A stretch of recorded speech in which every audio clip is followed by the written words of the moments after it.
agora um personagem muito interessante, já caiu questões, pode ser que caia outros, que é a escola epicurista. A filosofia epicurista, ela tem como algo principal a ação humana, né? Ou seja, vamos ver como é que os homens agem normalmente. E aí o Epicuro vai dizer, os homens na sua vida, no cotidiano, e o que é que a gente age, é geralmente o que é que os homens fazem? Busca o prazer e foge da dor. Isso caracteriza como uma escola hedonista, visto que o que? Coloca como princípio da ação a busca pelo prazer e afastamento do sofrimento. Então ele vai partir disso, né? O prazer é aquilo que nós buscamos, o prazer é aquilo que dá, digamos assim, cor à vida. E aqui no epicurismo há o quê? Diferente do platonismo, onde nega o prazer, onde nega os desejos, onde nega o corpo, Epicuro ele vai afirmar o corpo, ele vai afirmar os prazeres como necessários para a busca da felicidade. E aí, um tipo de prazer, agora sim, não é um prazer pelo prazer, de simplesmente levar aos excessos, mas o prazer que surge a partir da satisfação dos desejos, ou seja, a partir digamos assim, da saída do sofrimento, tá? Então, vamos ver então o que ele tem a nos dizer. Ele buscava então, principalmente esse tipo de... E aí a gente vê a noção de aponia, ausência de dor. Se você não tivesse nenhuma dor, você não precisa mais buscar nenhum prazer. Porque aí você já vai estar num estado de ataraxia, de imperturbabilidade. O problema é que os homens, eles querem muitas coisas e por não consegui-las obter, ele acaba sofrendo. Então é necessário direcionar o desejo, primeiro, para aquilo que é mais necessário e para aquilo que é natural e não que é artificial, que é fruto das convenções humanas, que é fruto das ideias que o homem, digamos assim, cria na vida em sociedade, né?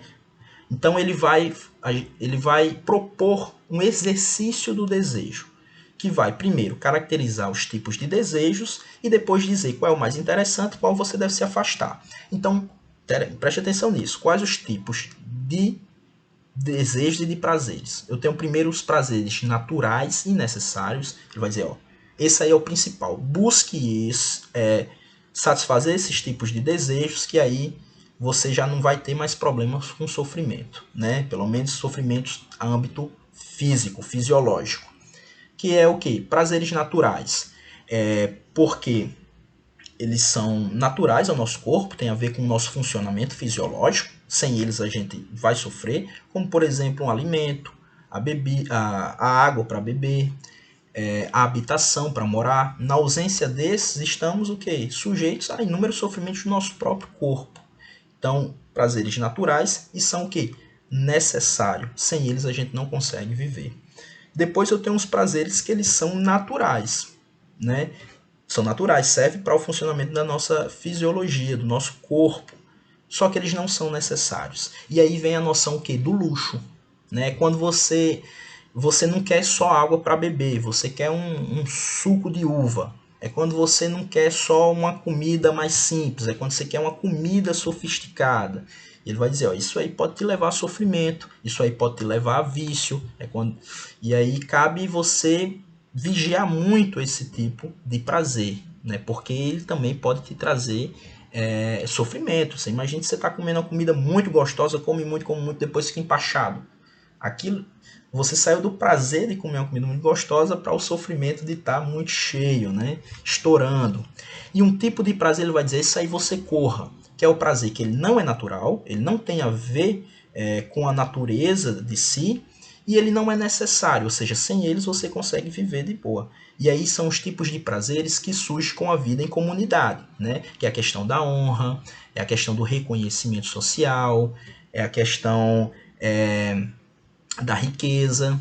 E aí ele vai dizer, ó, esses aí, primeiro, eles são muito difíceis de alcançar, né? Como também todas essas coisas não estão a seu domínio, né? Porque nas riquezas você fica refém dos objetos, né? E nas honrarias, no reconhecimento social, se você buscar isso, você vai ficar refém dos outros. E aí você não tem como controlar isso, né? Então, além disso, ele vai dar mais 4 pílulas reflexivas, que vai ser chamado de tetrafármaco, né? Ou seja, 4 remédios, né, para a nossa alma. E a gente tem que refletir naqueles momentos de fraqueza. E ele vai pegar os medos que são humanos e aí tentar nos dar algumas dicas. A primeira coisa que ele vai dizer é que nós não devemos temer a morte. Por quê? Porque quando ela aparecer, quando ela chegar, nós já não estamos mais aqui para presenciar. A segunda coisa, nós não devemos temer os deuses. Por quê? Porque os deuses, se eles são realmente deuses, eles não precisam nada da gente. Eles não vão influenciar a nossa vida, né? Depois ele vai dizer que o quê? O prazer está à disposição de todos. Ou seja, a cor da vida está à disposição de todos. Esses prazeres naturais e necessários, eles são fáceis de conseguir, né? E aqueles que são difíceis de conseguir, eles não são necessários. O outro ele vai dizer assim, o mal dura pouco ou é suportável. Ou seja, o sofrimento ou ele é grande e passa logo, ou ele é pequeno e você consegue suportar. Então, com essas ideias de Epicuro, a gente vai passar para a próxima escola, que é os estoicos. O estoicismo, já ao contrário, né, surge com o Zenão, e aqui eles vão... O estoico ele sempre vai se preocupar com o quê?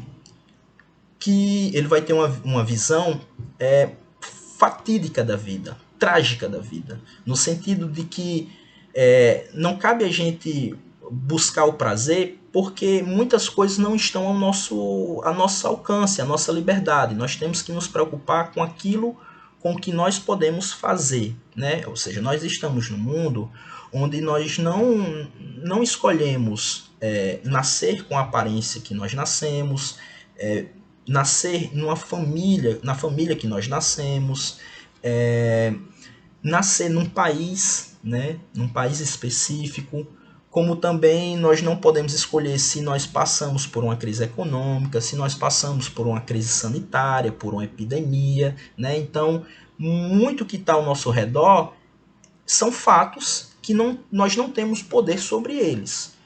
E nós iremos sofrer muito se quisermos que esses fatos sejam diferentes, pelo simples fato do que eles não serão.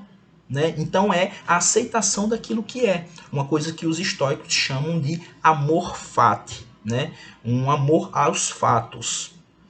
Como também, o que é que eu posso modificar então? Eu posso modificar a mim mesmo, eu posso modificar a percepção que eu tenho dos fatos. Ao invés de negá-los, eu poder afirmar e trabalhar a minha vida com eles, né? Com a responsabilidade por ela. Né?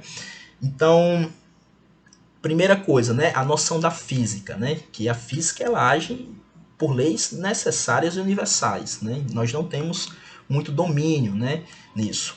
E quando a gente vai para a ética, nós buscamos o quê? Justamente essa imperturbabilidade do espírito, e isso através de exercícios espirituais. E aí eu tenho o exercício da escrita, ou seja, no final do dia você escrever, prestar contas consigo mesmo sobre como foi seu dia, o que você planeja, quais seus objetivos, o que você fez no dia para alcançar esses objetivos. Eu tenho o exercício da meditação, da reflexão sobre as minhas ideias, o exercício de o quê? De só querer controlar aquilo que eu posso, como também o exercício de prever o pior cenário, ou seja, dentro de algo que você não pode controlar, você imagina que vai acontecer o pior possível, que aí você já pode estar preparado para isso, né? Para quando isso acontecer, você está preparado. Bom, e aí o que Sêneca vai falar? Ó? O homem que sofre antes de ser necessário, sofre o quê? Mais que necessário. Então, há sofrimentos que estão nas nossas próprias ideias, né? Então, vamos aqui responder uma questão para a gente finalizar. Olha aqui. Jamais, a respeito de coisa algumas, digas, eu a perdi, mas sim, eu a restituí. O filho morreu, foi restituído. A mulher morreu, foi restituída. A propriedade me foi subtraída, então foi restituída. Mas quem a subtraiu é mau. O que te importa? O que te importa por meio de quem aquele que te dá a pede de volta? Na medida em que ele der, faz uso do mesmo modo de quem cuida das coisas de outro. Do mesmo modo como fazem com que se instalam em uma hospedaria. Ou seja, tudo que você tem, tome como partido de que é de outro, e você está só tomando conta, né? Então, a característica do estoicismo presente nessa situação do filósofo grego Epiteto é, aqui você dá pausa, depois você responde, depois dá play. Então, vamos aqui. A. Explicar o mundo com números. A gente não viu isso, não foi? Tem nada a ver. Aqui tem mais com os pitagóricos. Identificar a felicidade com o prazer. Aqui lembra quem? Epicuro. C. Aceitar os sofrimentos com serenidade. Olha essa questão. Vamos ver só as outras. Essa é a questão, parece mais interessante. D. Questionar o saber científico com veemência. Aqui parece muito mais um pouco céticos, né? E vai dizer o quê? Considerar as convenções sociais com desprezo. Aqui lembra quem?